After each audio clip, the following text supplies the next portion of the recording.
Yo, what is up guys? AD here, back with another Destiny Child video here on the channel. And before we get started everyone, make sure to scroll down below and leave a like in this video, as well as subscribe to the channel if you haven't yet done so already and are interested in more videos just like this one. But with that being said, in today's video we are going to be overviewing the Ragna Break Season 27 Ragaraja guide here that I did put together for you all to follow for our upcoming event. So let's get started here with the potential boss skills. Of course, these are subject to change, as we'll see after the maintenance on the Destiny Child loot page for the official boss skills. So make sure to take the boss skills on this guide with a grain of salt and adjust accordingly if they do happen to drastically change her kit. But we do have here JP Ragaraja Ragna Break boss level 30 skills, subject to change on global. The tap skill here: attack 3 targets, priority lowest HP, inflict bleed 400 damage over time damage to the targets for 16 seconds long, inflict cooldown time plus 3 seconds, and remove 1 buff to 3 targets, priority the attackers, as well as grant defense plus 40% to self for 16 seconds long. As for the slide skill here: attack 3 targets, priority debuffed, 700 fixed damage, inflict rend, 300 damage, and bonus damage on targets with damage over time debuffs 3 times to the targets, as well as grants slide skill defense plus 40% to self for 16 seconds long. As for the drive skill here: attacks all targets, of course, an 80% chance to inflict smite, stun, and skill defense minus 15% to 3 targets, priority highest HP for 5 seconds long, as well as grants rapid growth, attack and defense plus 55% when the buff expires, inflict skill attack minus and skill defense minus to self for 20 seconds long. And we do have here total damage from rend on a bleeding target is 300 plus 400 times 3, which would equal up to 2100 damage. So a pretty strong boss kit here. We'll see how to counter her. As for the first row here everyone, we do have the aid category, which we do have Magnificent Aura here on the left hand side. Of course, you'll want to run this unit on either slide or tap slide.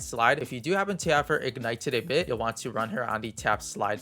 If you have her unignited, run her on slide only. As for the second aid units here, we do have Newbie Mona, in which you'll run her on slide tap or slide depending on your survivability and of course how you're overall performing throughout the level 30 boss. As for the crits buffer here, we do have Lupin as well as Pantheon. You'll only want to run one of these units. You'll want to run Lupin over Pantheon if you do happen to have her on a slide tap skill order, and for Pantheon here you'll run him on slide only. As for weak point damage here, we do have Leo, and you should also consider Leo for the leader skill. We do have his skill order set at slide tap, and for the double-edged sword as well as attack plus units here, it's recommended to run at least one of these units here. We do have Neardy here as well as Swimsuit Davi and of course Neptune. All of these units you'll run on slide. As for Neardy here, you'll want to prioritize her over the other two, and you can consider her leader skill as well. Next here everyone, we do have the speed, gauge charge, and cooldown reduction category, in which we do have Thisbe here, Water Senga, as well as returning Wodan, the light type supporter. We do have Thisbe here, in which you'd run her on slide only, Senga slide only, and for returning Wodan here, you'd either run her on slide and 4 taps or only tap skill here, so you can take advantage of ending cooldown here for your water type allies. Next here we do have other offensive supporters here if you are lacking the units from the first row as well as the speed and gauge charge units to the left of them. We do have Guillotine here as well as Hermes, and for these two units you'd want to run them on slide skill only. As for survivability slash healer, if you are still struggling a ton, we do have the recommendation of Pomona as well as Mat here, and for these two you'd run them on slide only. Next up here everyone, we do have the water type attackers. Of course, we do have the new water type attacker in Tokika. You'll definitely want to run this unit if you do happen to pull her, as she is very strong in the tap and slide combo. As for her skill order here, we do have her set to tap slide or tap and 2 slides depending on how the boss does work with the official skills. You'll want to adjust accordingly, but regardless you'll definitely want to tap Tokika, as she does help with the high defense of Ragaraja, as well as you should consider her leader skill. And next up here beside her, we do have Flower of Justice Mafdet, in which you should consider her leader skill as well, and for her you would want to run her skill order on slide only. And for the other options here, we do have Eve at full ignition. You'll need to fully ignite her for her to become useful, and you'll want to run her on slide only. As for more options here, we do have Virupa on tap only, Thanatos tap only, Dano on slide only, and Goga here at full ignition if you would like a budget 3-star attacker, in which you would run her on tap only. As for the notes here, we do have the attacker prioritization being the 6-hit percentage base slide over the 6-hit slide, the 6-hit slide over a 3-hit percentage base slide, the 4-hit tap over a 4-hit slide, the 4-hit slide slide over a 3-hit tap, and a 3-hit tap over a 3-hit slide. Next here, we do have Virupa's 2 out of 12 ignition, increases her tap's fixed damage. And last but not least here, Eve and Goga are only good when fully ignited. As for the next row here, everyone, we do have the attacker's soul cartas, in which you'll want to run the welcome soul carta for the best choice of your attackers. If you don't happen to have it, we do have the moments of respite here, which is Slider's choice, as well as the Eve's Fury if you are happening to run a tap skill based unit. As for your water type allies, you should consider the new soul carta, Tokika's Uninvited Guest, in which it does increase skill gauge charge speed for your water type units. As for the supporter soul cartas, you'll want to run Change of Air, as it does increase skill gauge upon an incoming hit. And we do have here as well Showtime, and of course towards the glittering waves here for your dark type supporters being Lupin or Pantheon. As for the sample lineups here, we do have the top left hand side being Tokika, as well as Neardy, Leo, Arat, and Lupin. You'll want to run the drive order of Arat into Neardy drive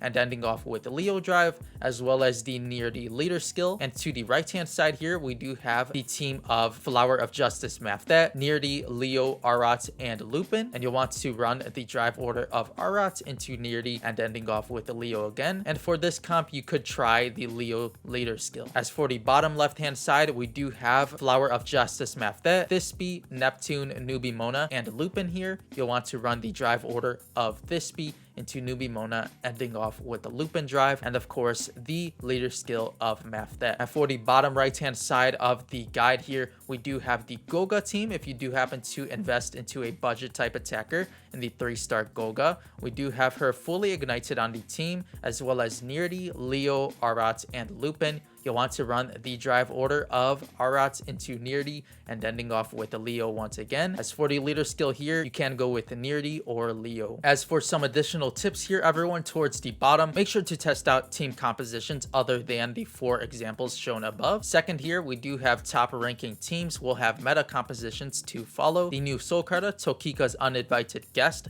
is a good choice for your water type allies, as well as please make sure to read the skill sets of your units and test out different skill orders. And last but not least here, testing out other leader skills may improve your overall damage. Tokika, Mafdet, Neardy, Leo, etc. And finally here, we do have my socials towards the bottom. If you guys would like to check me out on my YouTube channel, of course, in which you are watching right now, make sure to subscribe to the channel and leave a like on this video. We also do have my Twitch channel linked in the description box below, and of course the Discord invite of my community server if you guys do need help with the Ragna Break event and would like to join us there. But anyways, everyone, that'll pretty much do it for the Ragna Break Season 27 Ragaraja event guide here on the channel. Make sure to let me know in the comment section below if this guide was helpful to you all, and as I did mention earlier, it will be linked in the description box below. But before you go, everyone, make sure to leave a like on this video if it was helpful to you at all, and make sure to subscribe to the channel as well if you are interested in more Destiny Child guides such as this one here today. But with all of that being said, I'll see you all in the next Destiny Child video.